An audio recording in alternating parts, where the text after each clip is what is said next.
Hello, welcome back to a Legend of Mana thing. So I said at the end of the last part, the end of the game, that I might do a video going through the encyclopedia. So here we are. Not quite sure how long this is going to be because there are quite a few encyclopedias. I'm not going to go through all of the like the produce and equipment and things like that, and probably not the Golemology, because we already went through that. Anyways, let's start with, I think we'll actually start with world history. This has been available from the very start of the game. I don't think I've ever gone through this, except for like the first time I've ever played the game. Anyways, let's see what the game has to say about its history. Wow, that's a lot of entries. Yeah, let's start with the beginning. A twinkling consciousness became a star which sparkled in the night and banished the darkness. The Mana Goddess acquired consciousness by gazing into the light of that sun.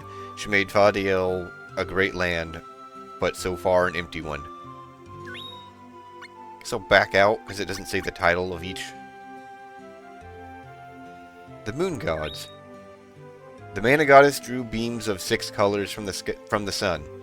They became the 6 moons, each hiding a small deity within. When those gods awoke, they played beautiful music and brought fortune to the land of Fadiel. Are there 6 moons? As far as I know, this is like a side story to the main story of the Mana series. I don't know that there really is a main story. I don't know how well the games actually connect together. The names of stones. The 6 deities became the moon gods and demanded that the Mana Goddess name them. So the Mana Goddess gave each of them a shining stone which filled the air with music. Stars follow me, moons walk with me, and we shall celebrate your names. Okay, the moon's names. Oh god, names. Trine, merciful god of water. Zaya, passionate god of fire. Barlin, selfish god of gold. Libliet, hopeful god of wood. Morphes, wealthy god of earth. Gazel, whimsical god of wind. The moon gods rejoiced and the Mana Goddess returned to her slumber, becoming the great mana tree. Fadiel was left to the whims of the moon gods. The creation. The moon gods created land and ocean, trees and flowers, and gave them light and the power to determine their fate.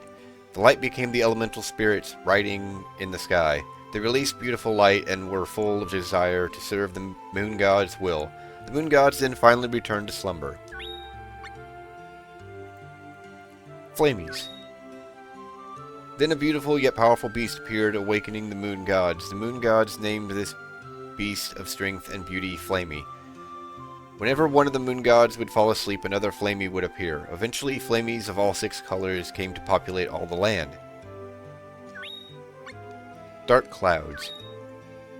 The moon gods tried to outdo each other in creating beauty.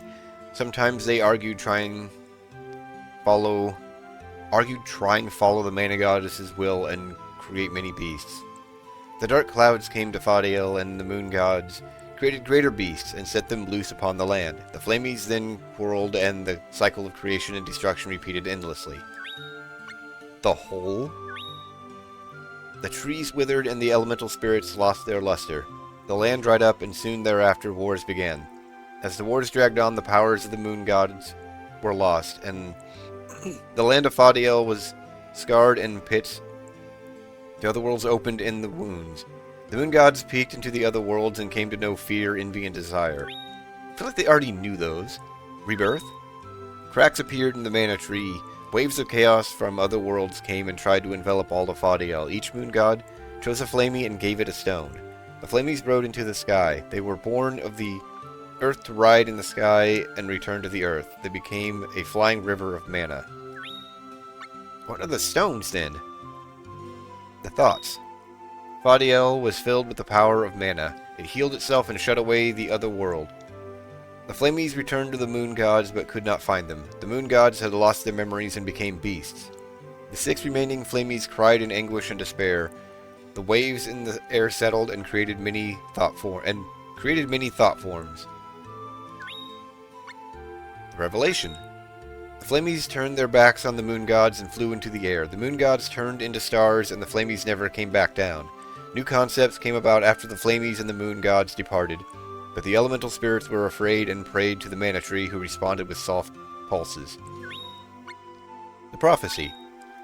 These formless beings will eventually be given form so that they might live. They will be given the task of creating this world. The thoughts they think will shape the landscape. They will be born into this world in fear and sadness. Sometimes their thoughts may hurt this world, but you must help them build it. Man and Fairy. Soon many new beings were born, such as men and fairies. Man used mana to power his creations. Fairies amplified the power of mana with song and dance. Then, from beyond the heavens, 6 colored beams of light shone down upon the land. 6 Flamies gazed upon Fadiel, and all life there prospered. A new age had begun. The Dark One. The Flamies of legend never returned from their heavenly climb. Below, many similar creatures came into being. For example, dragons reflected the Flamies' divinity, becoming a race of deep introspection. They took it upon themselves to protect Fadiel from its many foes. The Fallen. Wyrms are rumored to be Flamies who have fallen into another world. Powerful mages summon them into this world. Wyrms possess the incredible powers of the Flamies, but they lack their nobility and grandeur. True Flamies are said to appear regal and divine, unlike dragons and Wyrms, but no man can truthfully claim to have seen them. The Work of Man. Humans were destined to reproduce and populate the land, and they developed the technology to build. Soon they gained dominance over all physical things. The humans who live in this world came in different forms, but they are all humans. Some inherit their forms from their parents, while others are shaped through their experiences. So that's why so many weird-looking people exist? The Work of Fairy. Fairies have transparent wings which are not used for flying and are shed during growth. Only young fairies are visible to humans, and their bodies fade as time goes on. Eventually they become completely invisible to the human eye. The Mana Tree. The Mana Tree sustained the bond between the world of humans and of fairies. Plants exist in both the human and fairy dimensions. They absorb the mana of Fadiel and release it into the atmosphere. Humans use trees for fuel and tools, harnessing their power within inanimate objects. Fairies use the mana released by plants to make Fadiel a better place. Do they? They keep trying to kill you. Sorcerers. Although not on par with the fairies, all humans could once harness the power of mana. The ability to draw on the power of mana was originally given to all humans equally, but many lost that ability by relying on machines, and losing touch with the natural world. Later, those with the power to draw mana were called mages. Anise? The Great Witch Anise was the first mage to go down in history. I think you just completely changed how her name is spelled. Anise bored a hole into the Mana Tree and built her laboratory there. The flow of mana into both human and fairy worlds was diverted. Anise constructed a jewel called the Eye of Flame, using the vast amounts of mana in her laboratory. The Firestone brought out the evil in whoever touched it. Unknown Stones. In the Age of Myth, the stones that the Mana Goddess gave to the Moon Gods were the most powerful source of magic known. However, some powerful magic users born in later ages possessed similar stones. Anise tried to obtain such a stone when she created the Eye of Flame, but it was difficult to control and very dangerous. Golden Age ends. Soon many others learned how to construct their own Eyes of Flame. The waves of mana became chaotic, and shadows clouded the hearts of man. These pulses tore rifts within the dimensions and sent waves of evil into the hearts of man. No longer was all life on the planet descended from the spirits. An age had ended, a world had fallen from its original purity. Heraclius Aeon? Evil ruled the land thereafter through men who could control the waves of chaos. Those of truth cried in anguish, but mages who rejoiced in obtaining new powers firmly believed that this was the world they wanted. The mages declared the beginning of a new 1,000-year kingdom and called it the Aeon of Heraclius. The Holy War. Ion, the leader of the fairies, sent an army to conquer Anise. There, hundreds of Anise's mages battled thousands of fairy warriors. The battle was fought overnight, and almost all of the fairies were slain. The few remaining fairies continued their lives in the land of men. The Hidden. Although the fairies thought that all humans were enemies, they soon discovered that there were those in the land of men who could understand the fairies. With the help of the humans, they were again able to battle Anise and her mages. Eventually, they rose victorious. Unfortunately, during the fight, the mana tree burned to the ground. Eyes of Flame. Although it was thought that many Eyes of Flame would be recovered from the ashes, only 3 were found. Ion was banished to the underworld. He refused to be reincarnated and became the lord of the underworld. The underworld.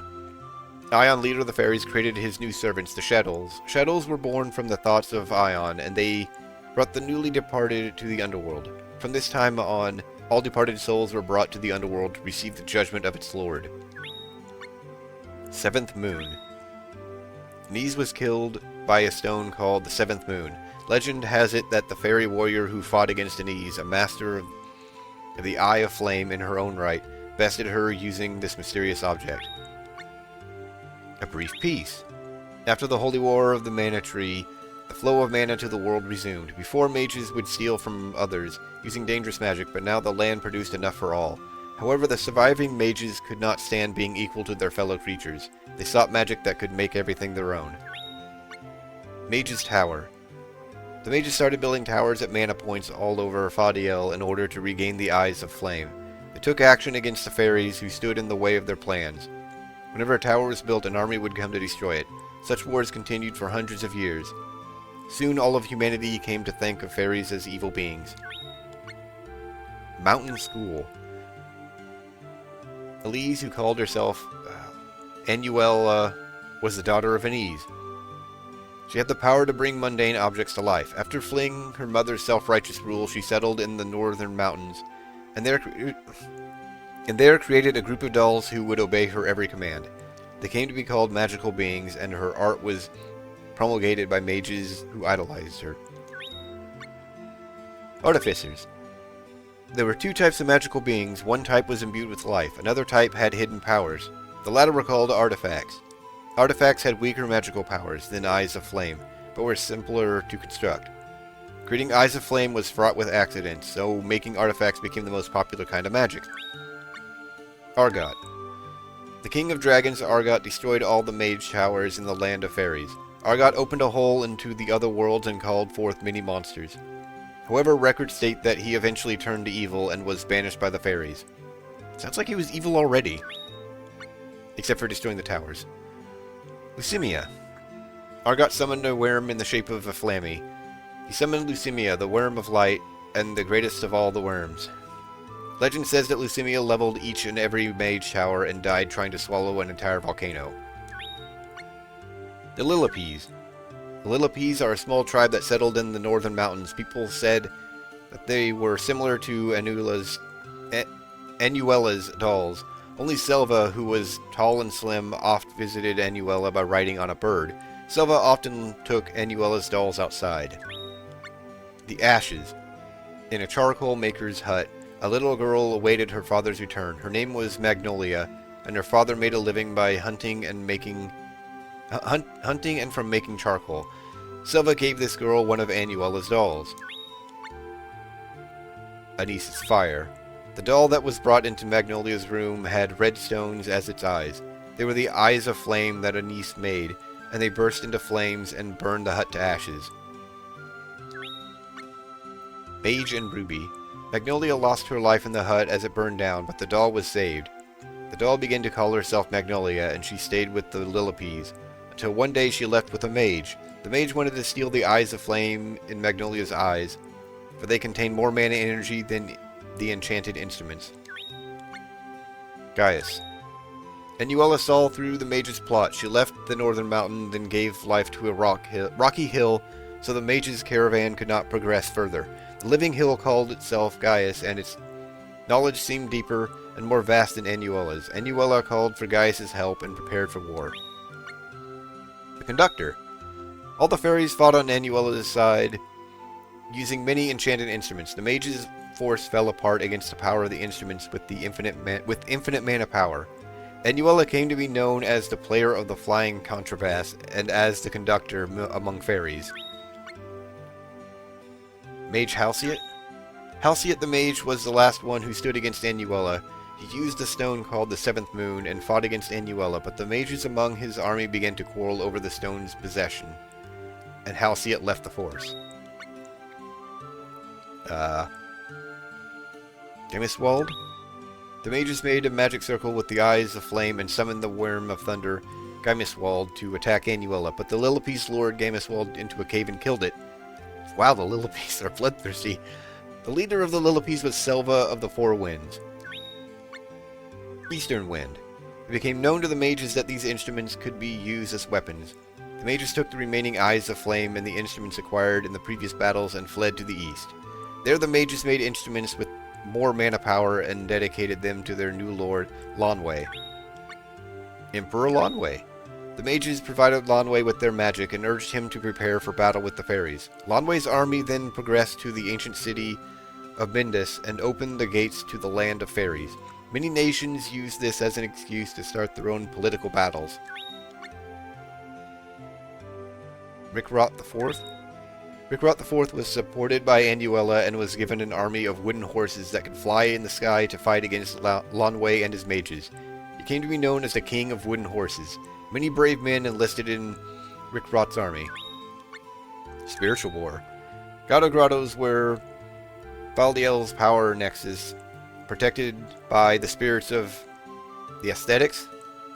Many monks fought as soldiers, and the high priests stopped enemies from other dimensions by sending their spirits to battle. Intense battles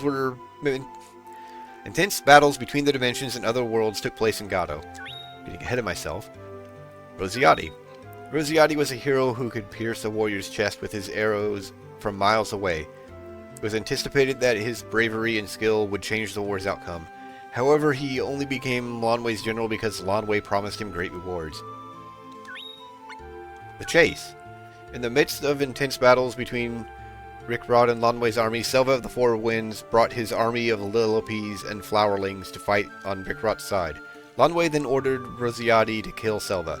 No one had ever escaped Rosiati's arrow, and the chase was on. Selva. Selva kept commanding his army while fleeing Rosiati's never-ending chase at the same time. When Rosiati finally shot Selva's heart with his arrows, he was surrounded by countless Lillipes. It was then that Rosiati was told to become wisdom, to walk the same path with them. But Selva's not dead? Conjurer Nanunzak. Nanunzak was Lanwei's best and the most powerful summoner. He summoned Freymold, the Worm of Fire, and Lanwei ordered him when the tide of war began to turn against him. Nanunzak kept summoning monsters until Lanwei was killed, and he himself became trapped in the dimension on the other side of his magic circle. So that's why he's a magic circle. Warrior Olbone. Another army to join the war was Ion's force of creatures of shadow from the underworld. These creatures of shadow, or the Shadows, caught and threw living people into the underworld and trapped them there. Olbone the swordsman went down to the underworld by himself and defeated Ion. Freymold. Freymold, the worm that was summoned by Nanunzak, flew across Fadiel and burned Rosiati's jungle to ashes. Rosiati raged over this event and later joined Anuela's force. Knight of Truth. Lesdanak was a holy knight of Rikrot's army who was taught the spell of truth by the fairies. With this spell, he defeated Freymold, but it is told that he later fell to a fairy's curse. The New World. After the war came to an end, Rikrot IV built churches and began compiling the Book of Divine Guidance. He also established the Academy of Magic with a portrait of the Great Witch Anise inside and summoned her spirit to it. Anuela was displeased by this event. I would think so. Temple of Healing. The temples lost many of their monks and priests as they came under Rikrot's rule. All the male priests were taken and sent to the Academy of Magic as magic researchers to lessen resistance from the religious organizations. Anuela. In the years following the war, Rikrot sent soldiers to capture and kill off the surviving soldiers of Lanwei's army, as well as the fairies, which he called the ones with devilish powers. Anuela left Rikrot and locked herself in a place named the Graveyard of Artifacts. Mana Stones. The seventh Mana Stone was desired for its mana power, and it appeared in history many times. Jumais were the first ones to be searched for the possession of the stones. It is said that an uncountable number of Jumais were hunted down and killed for this purpose. Yeah, there's at least 1,000 of them. Dirt. Okay. When Jumais were being hunted during the search for the 7th Mana Stone, they died after intentionally lessening the energy flow in their jewel cores. Many Jumais died this way to protect the secret of their clan, and mages began to call them lumps of dirt as a result.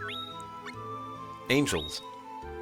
There was a new movement in the land of fairies as Zufbin became their leader. The spiritual waves of the two worlds were becoming magnified, and many expected the worlds to become one. Zufbin lamented over the humans' corruption and called upon higher beings for help.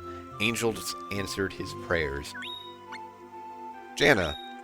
Angels were beings who served the goddess and cannot normally be seen by fairies or humans. 7 angels chose to reincarnate in the land of fairies, and they rode on Janna, a ship with its own consciousness. Incarnation. In order to control the Janna, the angels decided to reincarnate into fairies and humans. The reborn angels would lose their memories until Janna could awaken them. Malicious Mind. Zufbin rode Janna and searched both Vadiel and the land of fairies to find the 7 angels, but humans attacked Janna, afraid of the flying ship. During the attack, the minds of those on board the ship were tainted with evil. Unawakened Angels. The angels transmuted into their human and fairy forms, but they lost awareness of their true nature, because they could not sense Janna's benevolence. Some of the angels even joined the battle to gain control of Janna. Janna turned to evil, and villainous people gained demands over her. Ancient Memories. Even though Janna had not awakened them, 6 of the 7 angels regained their memories. 1 cried for a fallen friend, 1 confronted Janna, 1 crossed swords with a former angel, 1 heard the guidance of a wisdom. 6 angels' memories were restored, but the 7th would never awaken. 7th Angel. In the dreams of the 6 angels, a 7th angel appeared, but he did not answer the calls of the others. He was neither human nor fairy, but a Jumai. Both angels and fairies had used the Jumai to strengthen their magic in the war. So he's dead. Janna's End. The angels gave up on retrieving Janna and chose to fight for the Jumai. With help from the Wisdoms, they built a ship to confront Janna and join the war. The angels defeated the leader of the humans in Zufbin, who had become an evil fairy, and sealed Janna in the dimensional gap. Then they renamed it Fadiel. Hasn't it been Fadiel this entire time? Divine Guidance. As time went by, the rule for peace, which Rikrot started, changed to the peace for rule. The Book of Divine Guidance was used to propagate the Empire's religious and political thoughts, and many heretics were hunted down by the Empire's army. Deathbringer. Oh, another name. Urzoili Inanshulk. This guy was the 15th emperor of the Inanshulk Empire, and he was called the Deathbringer. He was a descendant of Rikrot. Inanshulk, a hero in the era of the Fairy War, but his oppressive reign caused the Empire's fall. Holy Knight. The chivalric code which Rikrot IV established produced many legendary heroes in a short time period. Giulio Leotti was the most accomplished knight in the Empire's army, and thus he was given the title of Holy Knight, and became the guardian of the Empire. The Lotti family passed this title down the line. The Holloways. To commemorate the souls of heroes lost during the war, Rikrot IV established shrines to the Mana Goddess and closed down most of the older temples, aside from the one in Gato. The Holloway family was a line of priests, but under the rule of Rikrot's empire, its influence diminished. Windcallers. The clan of Windcallers could speak to and control the wind. They lived quietly in a village by the base of Norn's Peak, and kept their watchful eyes on any intruders that might disturb their way of life. And the last one, the Empire's Fall. Oh god, this guy desired immortality and sent his army to retrieve the dragon stones which the ancient dragons protected. His attempts failed and he lost his life as a result. But his overwhelming desire for immortality made Jajara, the bone dragon, choose him to become his dragoon. I don't remember him having a dragoon. Unless it's the guy that opened the portals for us in the Bone Fortress. Well, there we go. That was all the world history. That was a lot of reading. I want to start with characters next. Let's start with characters next.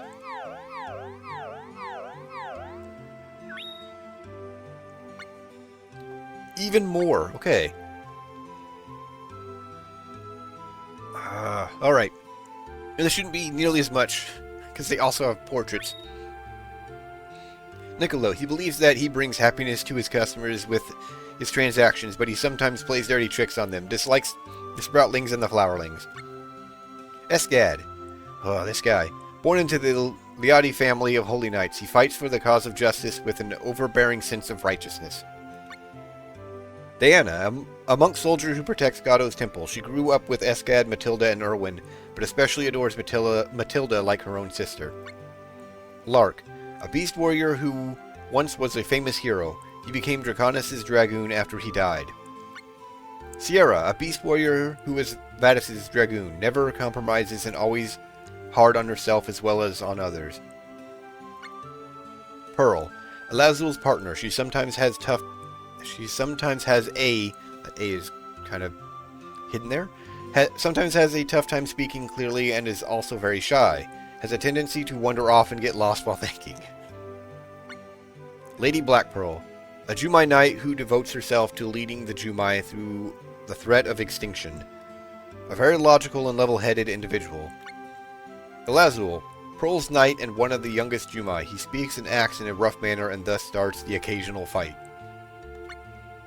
Ellie, a siren who refuses to sing as a result of an accident. Friends with Flameshe and Monique. Bud, Lisa's twin brother. He thinks that he is a great sorcerer, though he still has much to learn. He was run out of the Academy of Magic because he was too mischievous. His magic frying pan was once his mother's. Lisa, a better sorcerer than her twin brother, she carries around her father's broomstick. Erwin, a half-demon who is a childhood friend of Diana Esgad and is particularly close to Matilda. Matilda, born into a family of priests in Gado, she began to question the life that awaited her. Matilda became attracted to Erwin and his free way of life. Inspector Boyd, a little man with a really loud voice that could even reach a nearby land. He might be the most honest and kind-hearted man you will ever meet. Sandra, the notorious jewel hunter who steals only the most brilliant jewels. Her daring thefts result in secret admirers of her work. Alex, a mild-mannered geologist who also has a shop in Geo. He only keeps the shop for income to fund his research. Alex is not a he. And not just because Alex and Sandra are the same person. That even comes up in the plot, I'm pretty sure. Florina, a guardian who was the Clarius in the bejeweled city of Jumai. The burden of healing all the wounded cores of the Jumai has caused her own core to fall apart. Flameshe, a teenage mermaid who is sometimes a little hard to deal with. She sneaked out of her family one day and went to the beach, where she met and befriended Ellie. It's worded very weirdly. Pelican, the mail carrier who delivers practically everything. She often makes mistakes and is not always on time, but she does not seem to care. Little Cactus, a shy little cactus. He is a cactus of few words, but he happens to be thinking about many things. Pokeel, the poet of truth. He was one of the 7 wisdoms, and was a hero who was called the messenger of the cosmic truth. Tote, an ancient turtle, or is that Tote? Whatever. An ancient turtle who was one of the 7 wisdoms. He only introduces himself as Turtle, and always speaks in a mild manner. Olbone, the keeper of the underworld and one of the 7 wisdoms. In the era of the fairies' war, he went to the underworld to defeat the fairies' leader. Gilbert, this guy, the poet of love who even sings during regular conversations. He travels in search of love everywhere. Watts, a master blacksmith who becomes so absorbed when working that he often forgets things. Rosciati, one of the 7 wisdoms. He was once a hero. Rosciati now quietly resides in the jungle as the guardian of the creatures there. Dooley, an onion warrior. He likes everything straightforward and hates people like Nicola with a passion. Miss Yuka, the owner of Domina's only inn. She insists that she is a canary, but there are rumors that she is really a chocobo. Addressing her as Miss Yuka is a must. The manager, the bar manager in the town of Lumina. He is a gentleman who feels joy when communicating with people. Bartender. A young man who has a tendency to feel the blues a bit too often. Sharing sob stories with the manager seems to make him feel a bit better. I don't think I actually talked to them.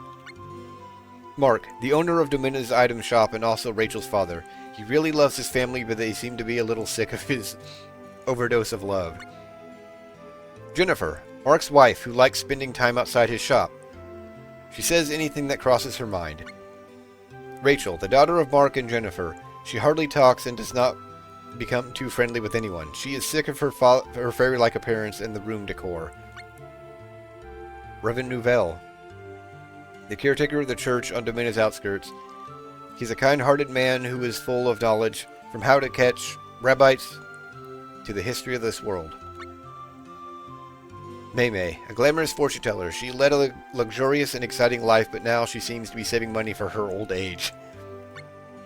Capella, an itinerant performer. He was inspired by Pokiel's verses and decided to go on a journey to send his audience a message of some sort. Diddle plays music for his performing partner Capella, a kind-hearted, sensitive boy who speaks very slowly. Rubens, a man who has given up everything. He is hiding the fact that he is the Jumai of Ruby. Professor Baum, the leading pioneer of golem development, who toils in a small laboratory in the junkyard. Also a woman chaser. Does that come up? Maybe if I played the female hero, the heroine, maybe that would come up then? Roger. He met his true fate when he found divinity within his pet dog, Putty, while working as a miner with dud bears. Since then, he has become a man of faith. Putty, Roger's pet dog. He was made into a religious icon, but he is just a dog. Count Dovula. Guardian of the ruins, he is also the leader of the Succubus clan. Basketfish. One of the Nouveau Riche, I don't know how to pronounce that. Who looks down on everyone, but in reality he is the one who is looked down upon by everyone else. He loves Revanchi the dancer. Captain Tusk, the dandy captain of the SS Buccaneer. He leads the pirate penguins with his gentleman seaman philosophy. Ladies, he is a real catch. Revanchi, the dancer at Papada's Seaside Hotel. She's always dancing because dancing is her passion, her life. Silva, one of the seven wisdoms. He always knows what is happening in Fadiel since he is always gathering information from the lillipes and birds. Tipo, a magical life form with a kind heart. She thinks she is a jewelry collector, but most of them are glass fakes that Niccolo sold to her. Checks out. Belle, a spirit of dreams who is in charge of managing all creatures' dreams. A little too pushy at times, but she is only doing her job. Esmeralda, a very charming and sometimes childish student at Geo's Academy of Magic. There are rumors that she may be Nanunzak's magical monster or a ghost. Magnolia, a doll with a firestone core which Enuella the Witch made 1,000 years ago. She lives at the junkyard without any hope or will.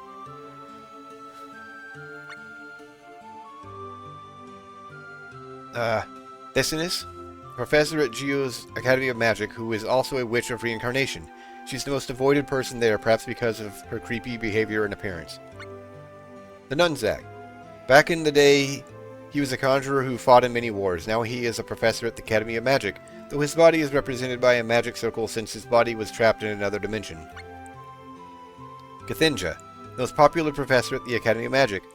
She has the power to explode things by staring at them. She always looks out for people and is friends with the Cineus.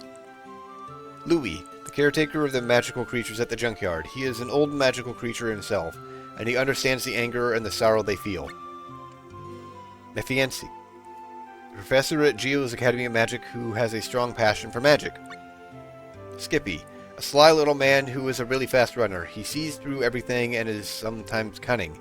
Works at Christie's Palace with Hamson. Hamson, a big man who has the muscles but not the mind for fighting. Stupidly honest and can't seem to see the obvious. I think if we had gone to Christie's mansion before the Lilliput quest where these two run off, we would actually have found them there. Mr. Motti. He is everywhere doing everything. Diana. the leader of the Jumai and a Jumai of Diamond herself. She tried to keep the Jumai from extinction, but her hard-headed dictatorship caused her to lose support. Crystali, the beautiful snow fairy who guards the guardian of icicle flowers. Sotherby, Madame Christie's butler. He does everything perfectly, but inside he is still a little child. His nickname is Mr. Fuddy-Duddy. I don't know what's with the order of these. It's like grouped by groups, and then randomly there's another group in the middle of them. Christie, the owner of Gilles Palace, which is also an art gallery. Deeply loves art, money, herself, and everything else. Monique, a siren who works at Lumina's lamp shop. She sings to the spirits and asks them to light the lamps in return, then later sells the lamps. Students at Geo's Academy of Magic. The color of their robes differ by class. Toma, a soldier belonging to the Deathbringer's army. His mind is being controlled by the Deathbringer, and he would do anything for his lord. Thona, one of Deathbringer's skeletal soldiers. His body has died, but his soul is still controlled by the Deathbringer. Sproutlings, little creatures that seem to appear out of nowhere and end up living in any town. They all share the same mind with each other. Gaius, a huge face in a mountainside that is also one of the 7 wisdoms. He also has answers to any questions. Cancun bird, a huge and mysterious bird that is said to have been living in Gato over the past several centuries. Flowerlings, when a flower blooms on a sproutling's head, it becomes a flowerling. There are males and females, but the only difference between the two seems to be appearance. Millipedes, small strange creatures with tiny bird nests on their heads. They multiply by rolling some mud into millipede shapes. Pirate penguins. Penguins that have the tendency to tell silly jokes a little too often. Extremely proud of the fact that they are pirates, though they don't seem to act like pirates that often. Fairies. Deeply love nature and dislike humans, but they are still interested in what humans are up to. Dudbears. Diggers who work for Roger's mining business. Now they are forced to join his new religious activities with a dog as their lord. Shadows. Shadows of all living creatures and inhabitants of the underworld. They share the same consciousness. Nuns. Women who are in the process of spiritual training at Gato's temple. Windcallers. The clan that serves Activator as his dragoons. They are open-hearted to those who respect their traditions but reject all others. Trent. An ancient tree that lives in the backyard at home. He swallows seeds to produce fruits and vegetables on his branches. Boink. A strange creature that knows the links between dimensions. Those who touch it will immediately fly to where its tail is. Well, that didn't take nearly as long as the world history. Should I read about the lands? There's not that many of them. Home. Home sweet home. Your home is comfortably located near a great tree surrounded by nature. Many visitors come and go. See mailbox. So I think the bottom note just links you to the artifact that creates it. So I won't be reading that line on the rest of them. Domina, a lively town frequented by traveling merchants and entertainers. The outskirts boast a church with a fabulous view of the countryside.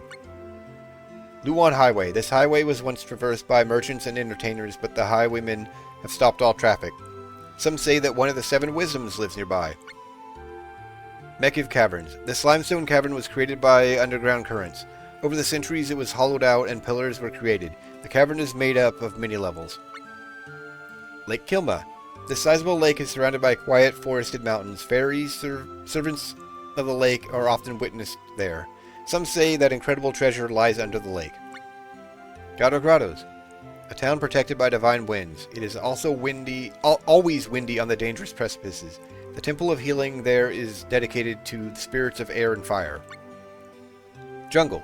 Due to the thick vegetation, many become lost in this jungle. Others claim to have witnessed fairies, while some say one of the wisdoms resides here. Lumina. The town of endless night. The town is always bathed in the light of the full moon, so it never becomes completely dark. There is a tavern where dead bears frolic. Duma Desert. Only cactus grows in this wasteland. Great fossils litter the landscape, and flowing sands hinder each step. It could be the ideal site to conduct a colossal experiment. The Underworld. Souls who have departed their earthly vessels are judged by the king of the Underworld. His vassals, the Shadows, bring the departed to the underworld. Mindes Ruins. These ruins are all that is left of a city which prospered around a tower, built by mages during the end of the Fairy War. Medora Beach. Come to Medora Beach for the best sunbathing and finest sand anywhere. Explore our many caverns. While you're here, why not try some crab hunting? Junkyard. This trash heap is home to discarded items, mass-produced to fight in a long-forgotten war. Some of the objects still bear a grudge towards humanity and cling to their warrior past. Norn Peaks. Strong winds howl through the treacherous mountain passes. The foothills are home to a settlement of windcallers, and their guardian spirit is said to reside on the highest peak. Palpata Harbor. A tropical resort home to soft breezes and sun-kissed surf. The seaside hotel provides lodging in the center of town.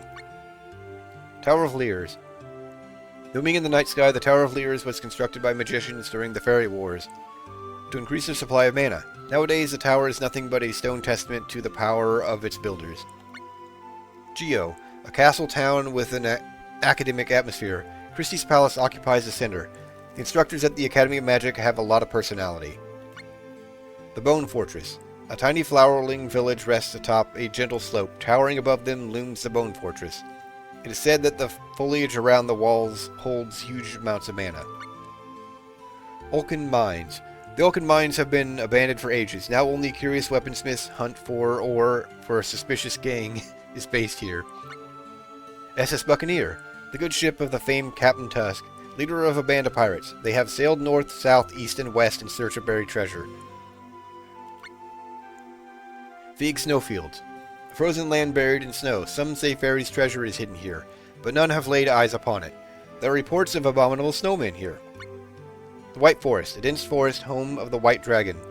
Legend has it that the forest is populated by an extremely rare folk. Orchard. A tree with a striking resemblance to the one in your backyard. Perhaps mankind will never understand the connection which all plant life shares. Eustemia.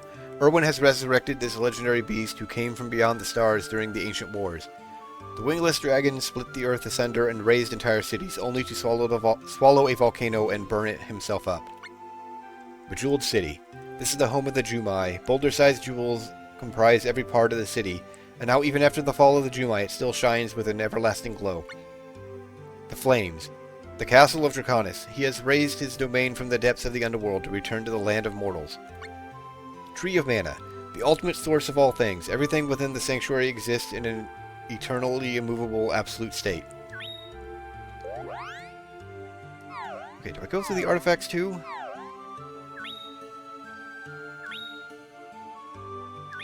Let's see. Got the artifacts. I think we'll go through the artifacts. How about monsters?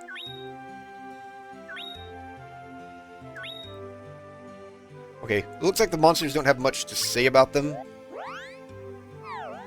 So I guess I'll just look at them. Let's take a look at the artifacts. Mailbox. A few letters a month can mean a lot to a lonely, far-off home.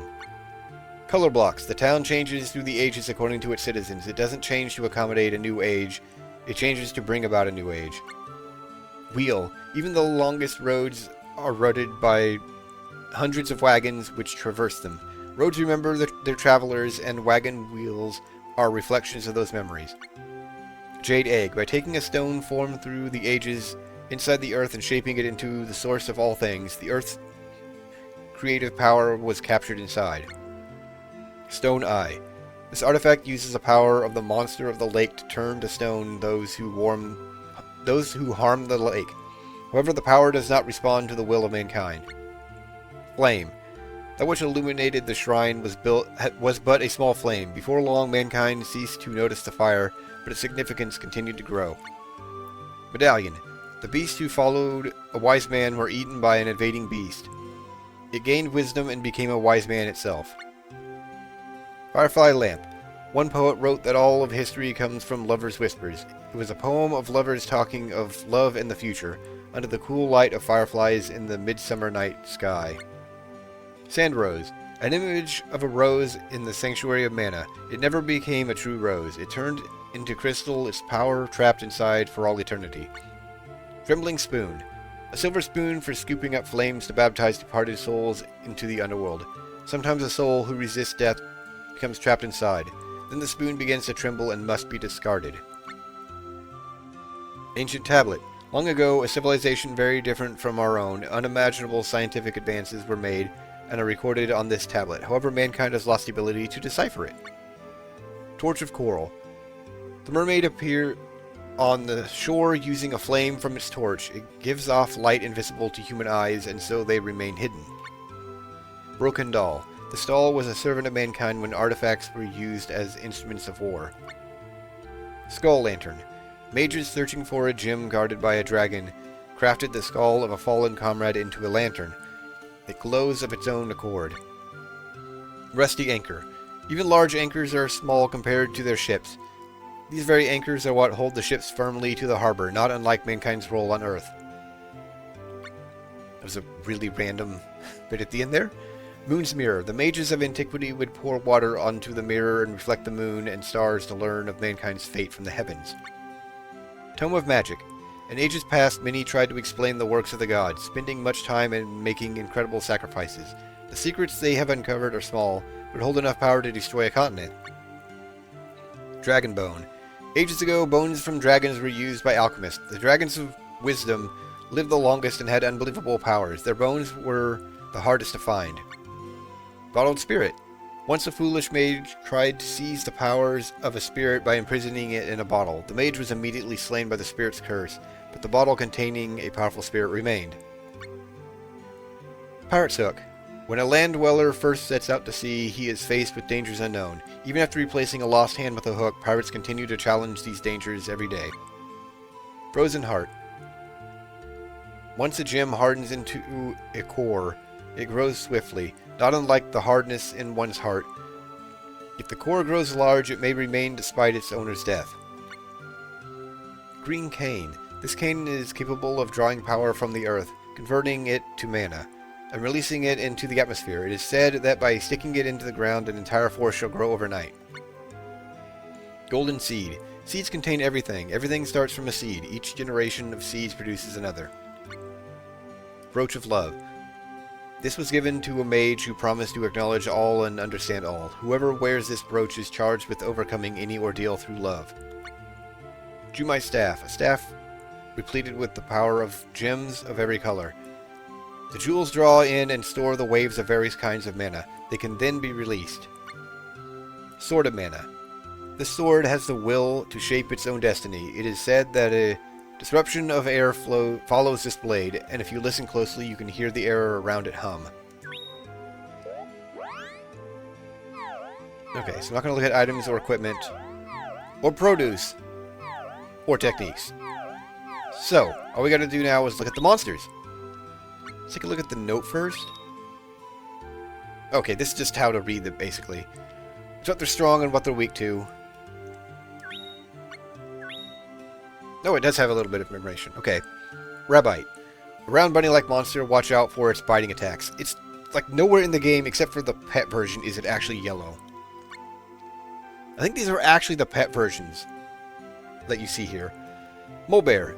It attacks with its long, sharp claws and likes hiding underground. TD. Attacks enemies by throwing rocks and feathers.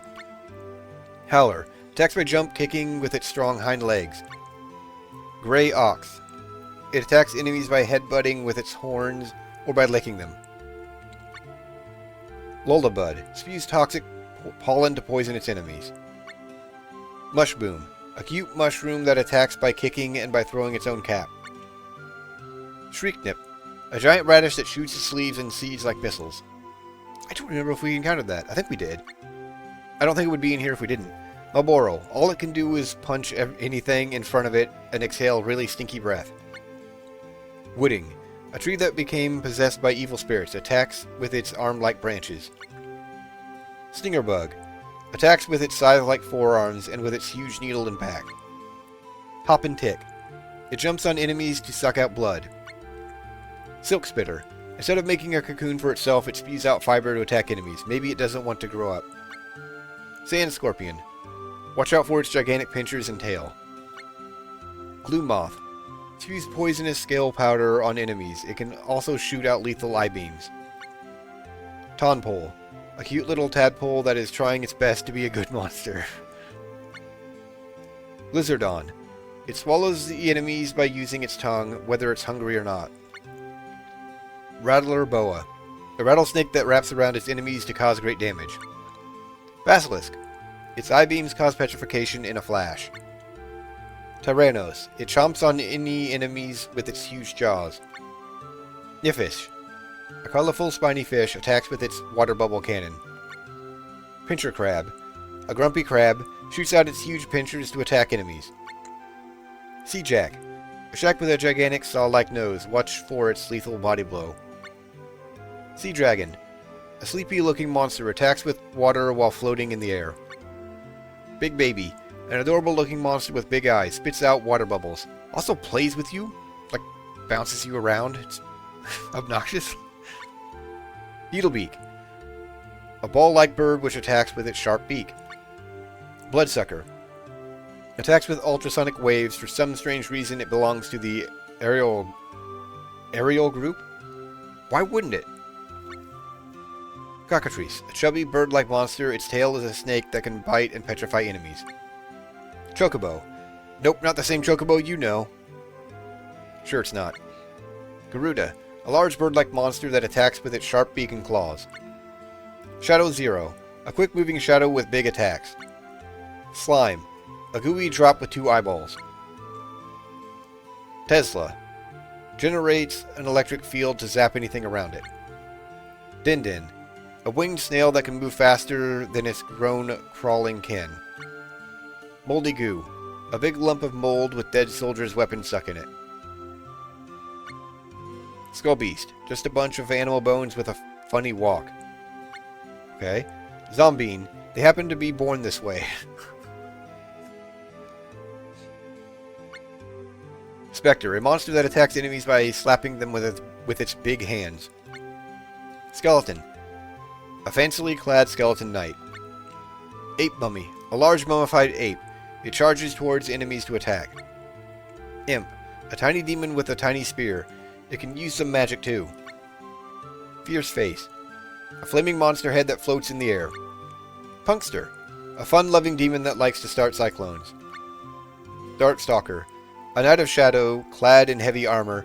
It summons other monsters. I don't think it's ever done that in combat. Chimera Beast. A huge chimera that petrifies enemies with its eye beams. Kid Dragon. A half-pint dragon that could spit out some fire. Sky Dragon. An aerial dragon with a glide attack.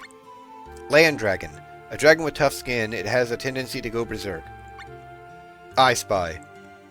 Attacks with eye beams and can disappear to hide from enemies. Spiny Cone. A shadowy creature shoots out thorns and poisonous air. Potto. A really sleepy-looking monster that attacks enemies by licking them. Beholder. A huge eyeball that floats in the air. Spring Ball. Attacks enemies by using its springy neck. Cursed Doll. A doll that was given a mind. Their existence is meaningful only when they fight. Polterbox. I don't remember fighting these either.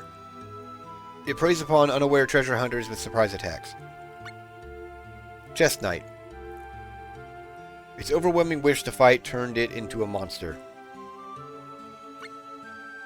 Daneslave. A possessed weapon that exists to fight. Machine Golem. A man-made golem. It was not supposed to have its own mind. Robin Hood. A master bow hunter species. They look cute, but they could be pretty mean. Goblin.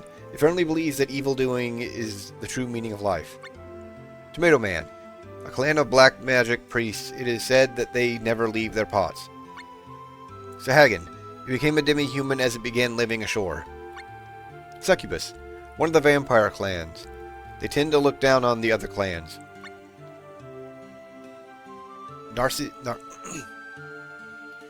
Narcissus? I don't know. This clan is obsessed with staying in shape and practicing their own martial arts.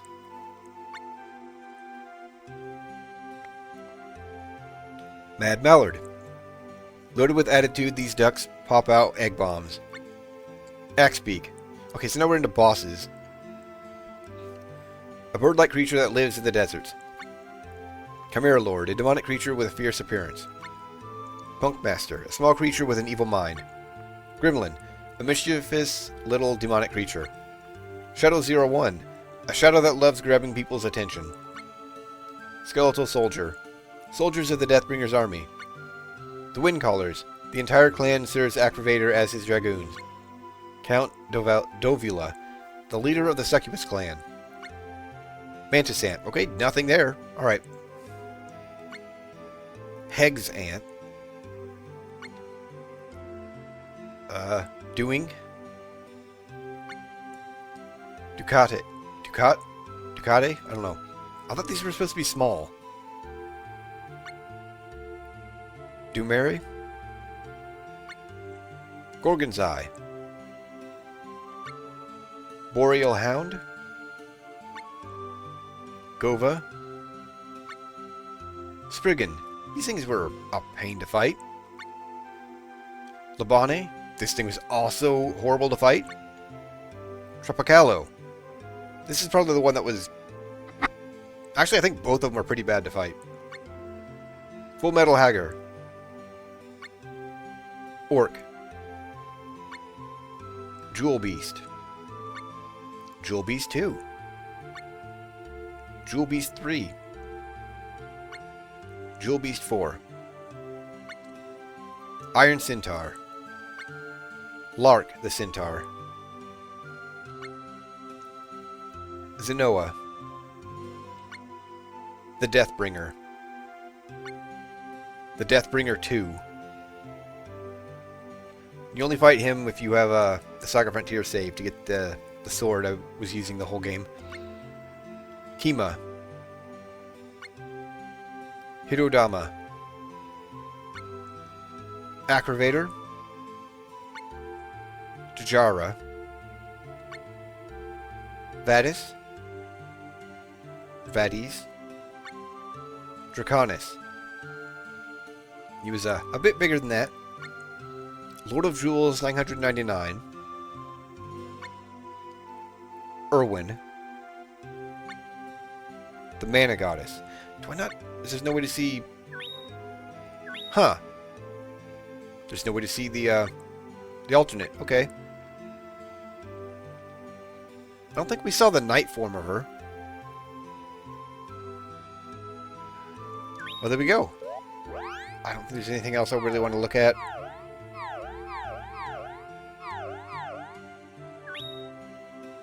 Yeah, this is just weapon types. This is just material types. Alright. Well, there we go. This took a lot longer than I expected it to. But there was a lot of reading. I should have expected it to be pretty lengthy. But there we go. Yeah, that's all I really have for Legend of Mana. I will be playing something else next time. As I said before, I have an idea and I'm not happy about it. But yeah, there we go. That is everything for Legend of Mana. I hope you enjoyed. I hope you stick around for the next thing, and thanks for watching.